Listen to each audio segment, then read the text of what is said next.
one crummy moment, health-wise, career-wise, or whatever, is just that. It's just a single crummy moment, and our lives are full of many moments, many redemptive moments, and so you're just a moment away from your own redemption.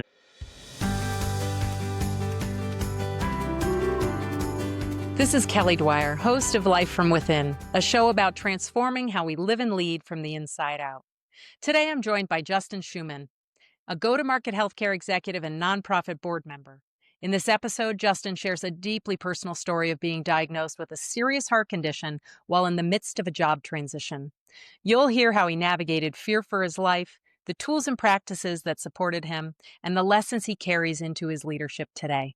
His story is an honest look at finding strength in disruption and offers practical wisdom for your own career. Hi, Justin. Thank you for being with me today. Hey, Kelly, thanks for having me on. Life from Within is about the moments in our careers that stretch us, whether it's through a career pivot or recovering from a career setback, up-leveling in some fashion, whether it's the first time stepping into the C-suite or launching a new venture. Set the scene for us and tell us about a time where you had some intense personal growth. In 2023, I was leading in a growth capacity as a vice president of a publicly traded company focused on cardiovascular disease, oncology, and a number of other specialties that had personal meaning to me. My mom's a two-time cancer survivor, and I was diagnosed with valvular heart disease in November of 23. And due to that diagnosis, I found myself confronting a really scary health condition and stepping away from work just 6 weeks later in early January of 2024. Stepping away from work 6 weeks later. Now, the timing on that was not ideal, although it did give you space. What did that feel like? It was terrifying. I think we as people look often for stability, and one area of stability we I can take for granted. I have historically taken for granted is my health, and secondly is our job and our career, and you take those two things away at the same time. And I definitely remember just a period of like one fear for my life. And then two, just in some ways that was a gift. I had the time and the space to focus on understanding that diagnosis before I began to suss through, okay, this health setback has changed maybe my outlook on my personal life. It's impacted me professionally. How am I going to map out? How am I going to chart the course for the rest of my life, both personally and professionally? You used the word fear, the phrase fear for my life. And not all of us have experienced that in our lives where we're in an acute phase where that is very present for us. And then on top of that, you had the destabilizing experience of your income. No more income coming in the door. Sure. So what did you do first? Yeah, I don't even know if I knew this in the moment, in the midst of the storm, but now looking back here, we're more than a year and a half removed, and nearly 2 years removed from the diagnosis. I think I was in the mindset of, I'm gonna address the nearest alligator. There were multiple alligators. I couldn't solve them all at the same time. I honestly, I didn't have the emotional or the intellectual bandwidth to do it all. And so the first thing I had to resolve was the diagnosis in November came with really unsettling non-answers. So that diagnosis, cardiologist hands down the valvular disease word and basically drops the mic on me and says, "Good luck. Like I'm not qualified to assist you." There was no direction, there was no handoff. And so left my own devices, Google, WebMD, and a few cardiologists who I worked with who were very kind to me in a time of like need. There was some risk of open heart surgery being needed. And that was that was goal number one. Like, do I need this or do I not? Because if I do, I need it I didn't know if I would need it quickly or not. And so just closing out that loop would give me some stability and some peace to look around at the alligators, as I said, the other challenges I was facing. So you had multiple alligators. You were dealing with the biggest alligator, the closest alligator first. How Mhm. long did it take you to get to a place where you even started to think about the other alligator, the work situation?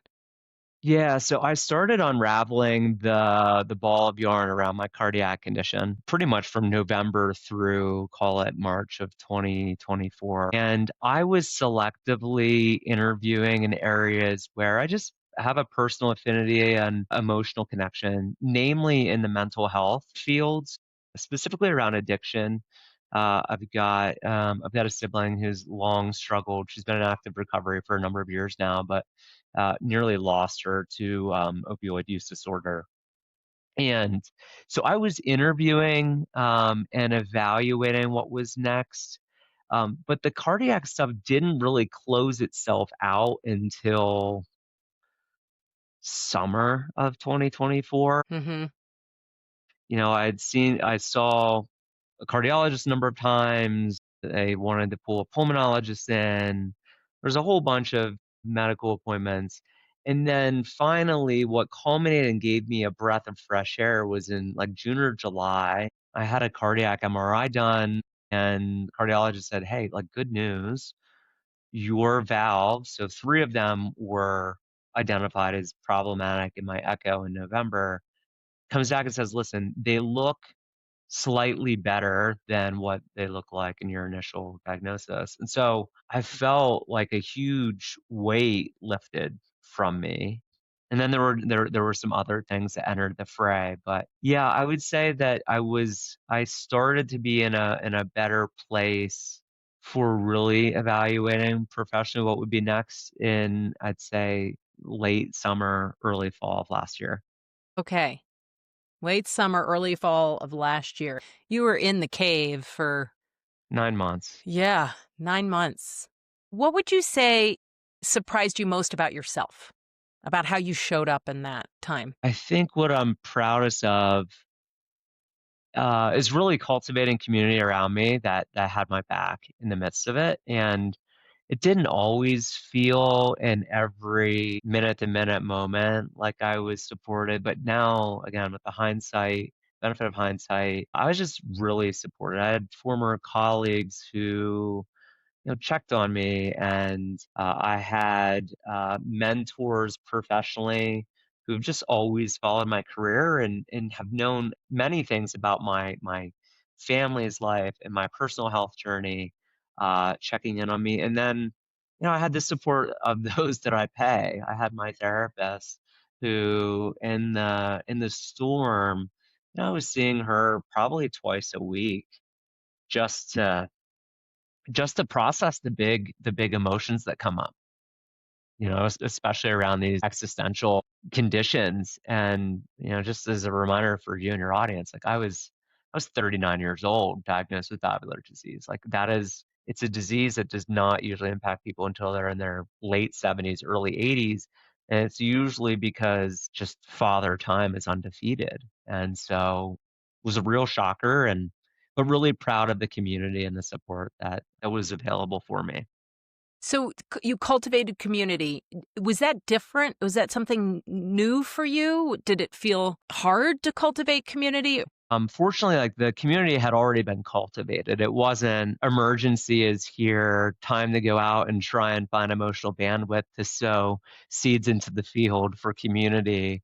It was more or less the small investments and relational investments with friends and some of the few family members that I'm close with and others in my community that bore fruit at a time where I most needed it. That's really wonderful to hear. And I would love for more people to do more of that.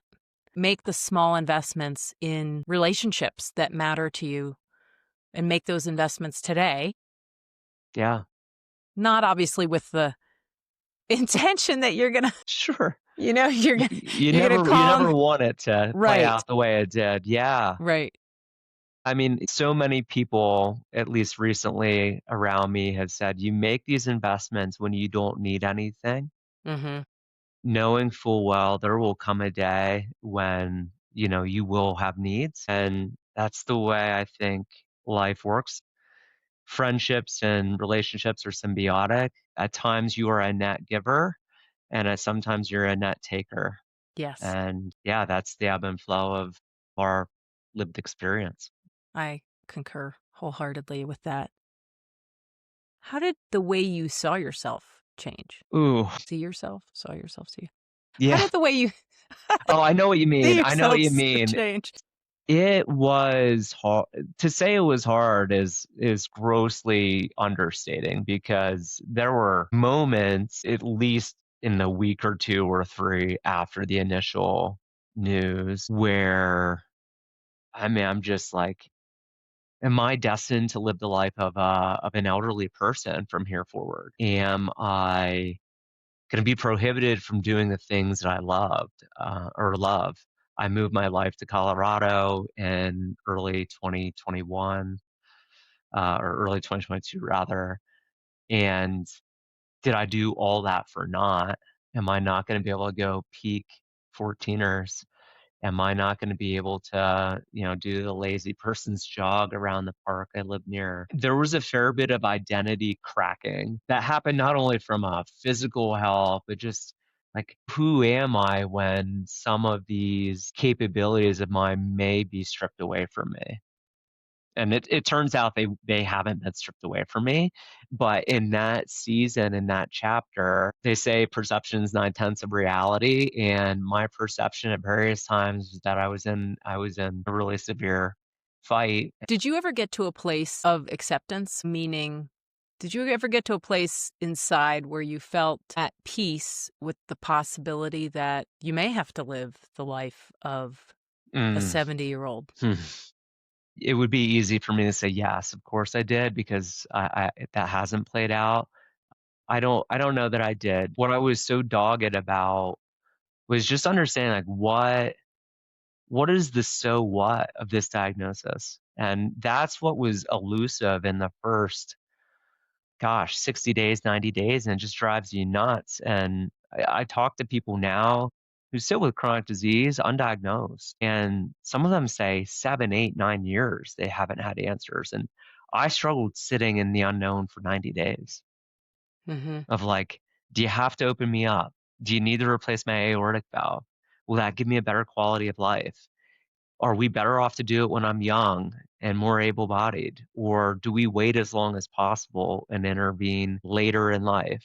Now, I've learned the answers to these questions Yeah, since, but yeah, I'm not sure, Kelly, that I ever yeah.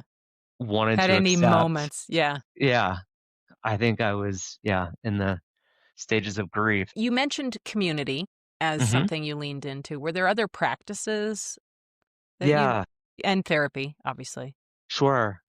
Yeah, I think, I spent a lot of time in the somatic experiencing modality, so the therapeutic modality of what emotions are living in my body in this moment. And we all know, people, if they tap in or drop in, know what fear feels like usually. It's walking down an alley and someone's behind you and you don't feel safe. That fear emotion was really pronounced in this kind of season. And so leaning into somatic experiencing to explore that, understand that, make friends with it versus resist and try and push it away. Meditation and sitting still is not a strong suit for me, but finding silent moments each morning on a yoga mat in my living room with insight timer on, doing something led proved to be helpful. And then a little bit of reading.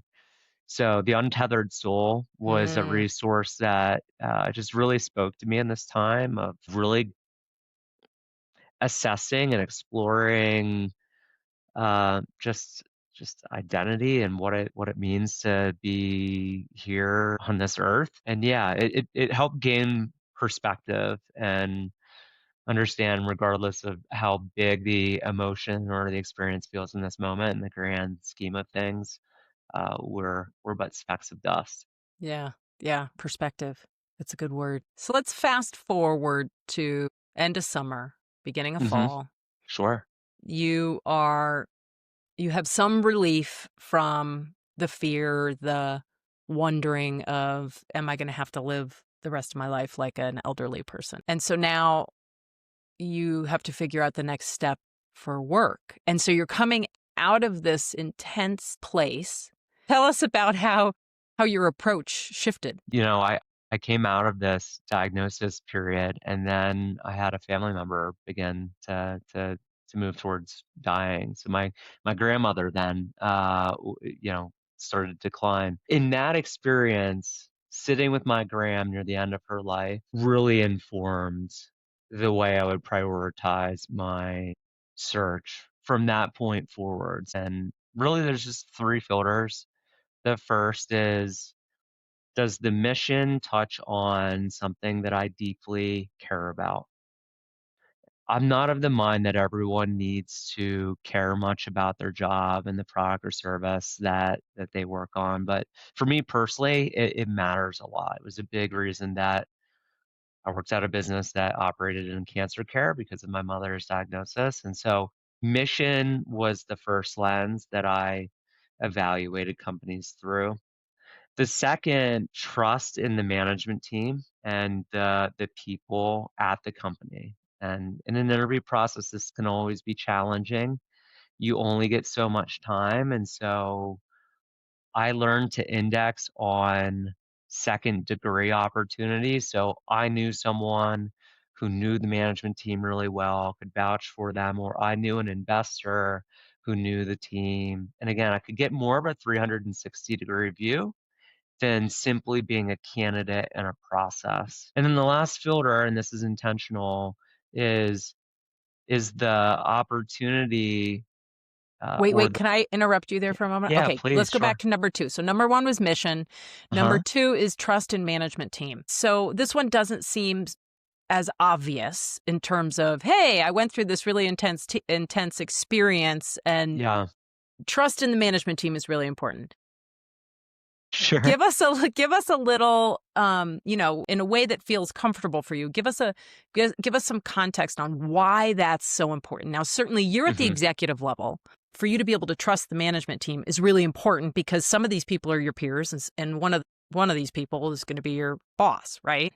Yeah, so I'll bridge you, and I now looking back can understand why. Yeah, it's not obvious. So the diagnosis was like, it felt like a super unsafe time in my life. I think the trust in the management team comes down to wanting an environment where not only I bring the safety in the way that I communicate and the way that I treat others, but also that it's an environment that keeps me safe too, emotionally and otherwise. So that should some other storm appear on the horizon, you feel like you're in a group of people that are going to care about you as a human as well as what you produce. That's 100% right. And at the executive level, you're undoubtedly going to encounter allocators, as we discussed earlier, or storms. And knowing that we as a team are bound together and we've got each other's back and we know how, as best we can in an interview process, how we'll behave in the foxhole Yeah. together, Yeah. is just something I really wanted to understand as part of my process. Yeah. Well, and I love the back channel reference checking. Recommended for everyone Yeah, I mean, whenever possible. companies do it on Yeah. candidates, and Yeah. candidates should be Exactly. doing it the other way. It's a two-way street. Exactly. Okay. So one was mission. Second was trust and management team. What was the third filter? Yeah, so the third filter is this role and opportunity one where the skills or the tools in my toolkit that I wield the best are going to be used. I think early in my career, I would focus on, well, I really want to be good in this area. And I've come to accept over the course of my career that there are just areas where I'm stronger and there are areas where I'm not as strong. And so that's why I haven't gravitated towards a hard finance role over the course of my career. I recognize that there are people that are more gifted in that area than I. You and me both. And so topics or commercial focused roles where we're building either partnerships or we're finding ways to access sales better, and we're thinking through constructs to price things more effectively with the support of someone who's really strong in finance. That's what really motivates me. And so, yeah, those are the three lenses. Yeah, I love that.